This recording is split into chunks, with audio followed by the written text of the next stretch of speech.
Hello अस्सलाम वालेकुम बच्चों, उम्मीद है कि आप सब खैरियत से होंगे और अपनी पढ़ाई कर रहे होंगे। देखिए बच्चों, क्लास 9 यूनिट 3 डायनामिक्स का ऑलरेडी मैं आपको 3 लेक्चर पढ़ा चुका हूँ। अगर आपने वो लेक्चर नहीं देखे, आप जाके के ऑनलाइन अकेडमी पे वो लेक्चर देख सकते हैं।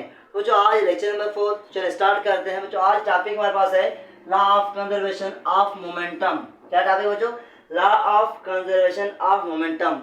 देखिए मुझे टॉपिक बहुत इंपॉर्टेंट है एग्जाम के हवाले से, तो इस टॉपिक को अच्छी तरह से पढ़ें और समझें। तो चलो बच्चों, इसका डेफिनेशन क्या है law of conservation of momentum का?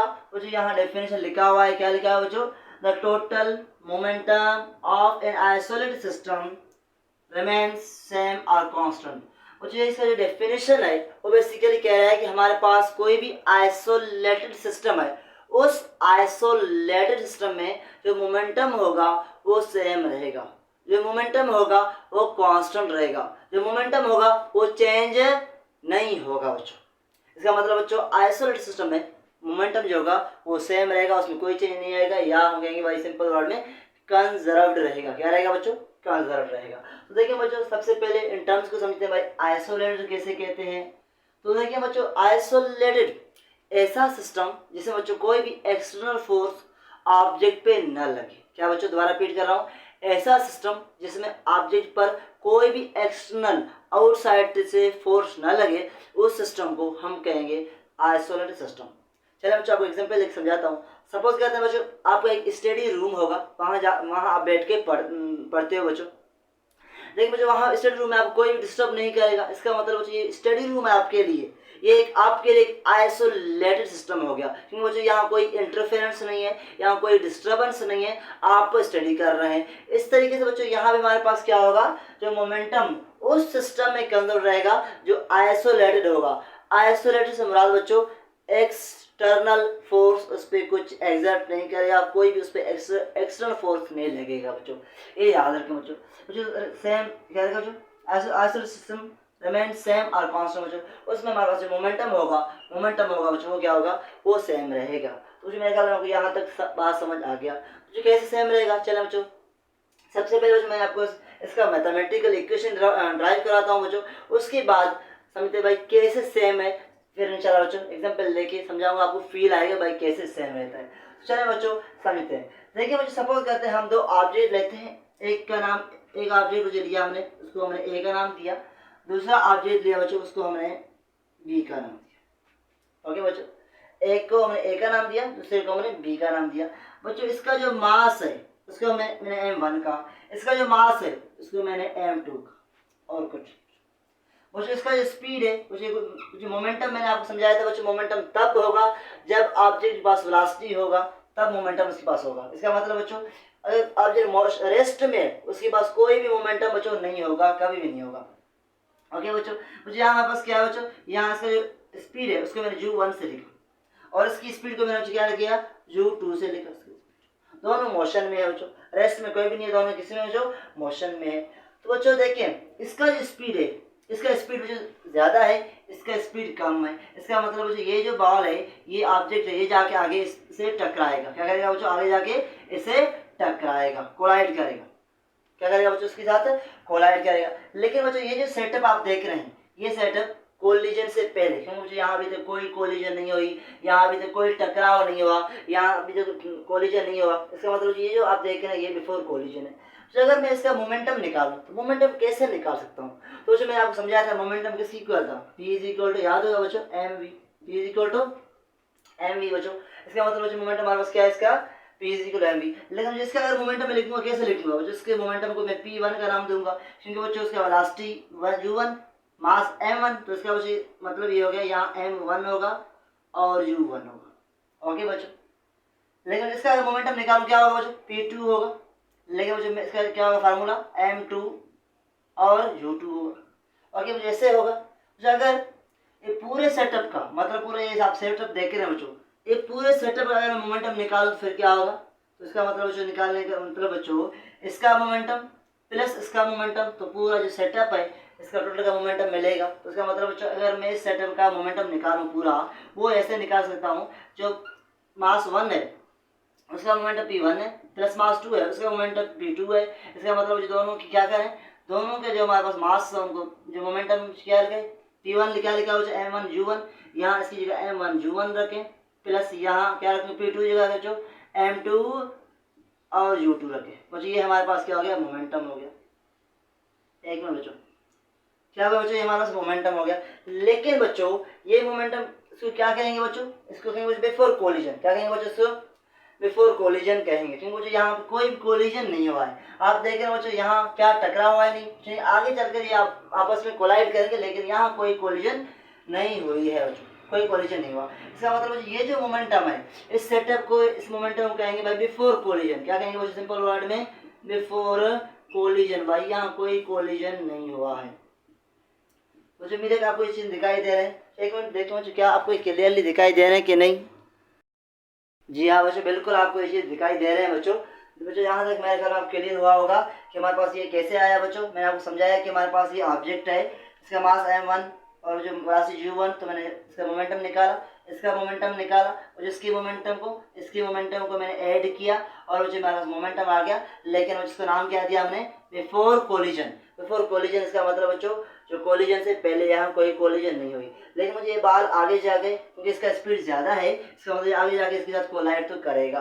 तो इसलिए जो कोलिजन वाला सेटअप है सेकेंड पोर्शन में यहाँ लिख रहा हूँ। और ये जो बाल है एक बाल ये दूसरा बाल ये बच्चों, और बच्चों ये आगे चलकर कोलाइड करेंगे क्योंकि मुझे ये बाल इसका स्पीड ज़्यादा है, ये चल के इस पर कोलाइड करेगा।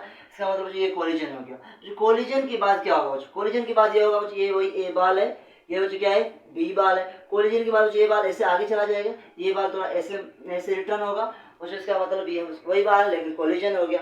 बच्चों मैं क्या कर रहा हूँ इनको थोड़ा सेपरेट करके लिख रहा हूँ। यहाँ पे ये हमारे पास वही ए बॉल है, ये वही बी बॉल है। बच्चों ए बॉल हमारे पास सिर्फ ये ए बॉल है और यहाँ क्या है बी बॉल आप देख रहे हैं बच्चों। लेकिन बच्चों क्या इनका मास क्या होगा बच्चों, इसका मास पहले क्या था बच्चों M1, आप देख रहे हैं यहाँ मास क्या था ए का M1। क्यों बच्चों कोलिजन के बाद क्या मास में चेंज आएगा बच्चों, मास में चेंज नहीं आएगा बच्चों। अगर मेरे बाल है दो बॉल है ये आपस में कोलाइड करेंगे, क्या बच्चों बाल छोटा हो जाएगा या बड़ा होगा बच्चों, बाल की मास पे कोई फर्क नहीं पड़ेगा, मास सेम रहेगा। हाँ उसकी स्पीड चेंज होगा, क्या होगा उसका स्पीड चेंज होगा लेकिन मास सेम रहेगा। इसलिए बच्चों इसका मास मैंने M1 का, इसकी मास को मैंने M2 का नाम दिया। क्या दिया जो M2 का नाम दिया। और जिसका स्पीड क्या होगा पहले U1 था तब इसका स्पीड V1 होगा, इसका V2 होगा। क्या होगा बच्चों सिंपल उसका स्पीड चेंज होगा। बच्चों अगर मैं इनका मोमेंटम निकालूं तो मोमेंटम कैसे निकाल सकता हूं बच्चों, बहुत आसान है। अगर मैं इसका आप मोमेंटम P1 कहोगे, लेकिन बच्चों पहले M1 U1 आपने लिखा था, अभी क्या लिखोगे M1 V1 लिखोगे बच्चों सिंपल। और यहाँ क्या होगा बच्चों मोमेंटम P2 होगा। बच्चों पहले आपने लिखा था M2 U2, अभी लिखोगे M2 V2 और कुछ नहीं। तो अगर इनका टोटल मोमेंटम पूरे सेटअप का मोमेंटम निकालो तो क्या होगा बच्चों, तो आप कहोगे भाई दोनों के मोमेंटम को ऐड करो। क्या करो बच्चों ऐड करो, तो इसका मतलब बच्चों P1 प्लस P2 करो जो कि इक्वल होगा इसकी बच्चों। P1 की वैल्यू क्या बच्चों ये है M1 plus M1 V1 plus M2 V2 और ये हमारे पास मोमेंटम है। क्या बच्चों ये मोमेंटम है। लेकिन बच्चों क्या कहेंगे आफ्टर कोलिजन। क्या कहेंगे बच्चों इसको क्या बोलता है बच्चों, क्योंकि बच्चों यहाँ कोलिजन हुआ है आफ्टर कोलिजन। क्या है बच्चों बताओ शाबाश बच्चों। देखिए यहाँ के बाल कोलाइड हो गए हैं, कोलिजन के बाद हमने मोमेंटम निकाला है वो क्या है M1 V1 plus M2 V2 आया है, एक कोलिजन की बाद है इसलिए हम इसको कहेंगे आफ्टर कोलिजन। क्या कहेंगे बच्चों शाबाश बताएं आफ्टर कोलिजन कहेंगे। तो बच्चों मैंने अभी यहाँ क्या लिखा है बच्चों डेफिनेशन पे। बच्चों मेरे ख्याल में आपको ये चीजें समझ आ गए होंगे, तो आगे समझ चलो आगे चलते हैं।